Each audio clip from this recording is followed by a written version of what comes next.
కుదిరితే పరిగెత్తు, లేకపోతే నడువు, అది చేత కాకపోతే పాకుతూ పో. అంతేకాని ఒకే చోట అలా కదలకుండా ఉండిపోకు.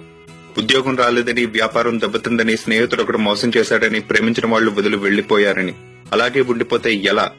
దేహానికి తప్ప దాహానికి పనికిరాని ఆ సముద్రపు కెరటాలే ఎగిసి ఎగిసి పడుతుంటే తలుచుకుంటే నీ తలరాత ఇంతే అన్న వాళ్లు కూడా నీ ముందు తలదించుకునేలా చేయగల సత్తా అనేది. అలాంటిది ఇప్పుడొచ్చిన ఆ కాస్త కష్టానికే తలంచేస్తే ఎలా? సృష్టిలో చలనం ఉన్నది, ఏదీ ఆగిపోకూడదు.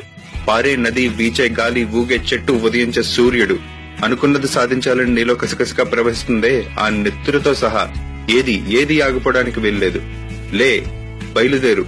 నిన్ను కదలనివ్వకుండా చేసిన ఆ మానసిక బాధల సంకెళ్లను తెంచేసుకో.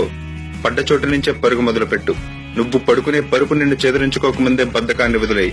నీ అద్దం నిన్ను ప్రశ్నించకముందే సమాధానం వెతుక్కో. నీ నీడ నిన్ను వదిలేయకముందే వెలుగులోకి వచ్చాయి. మళ్లీ చెప్తున్నా, కన్నీళ్లు కారి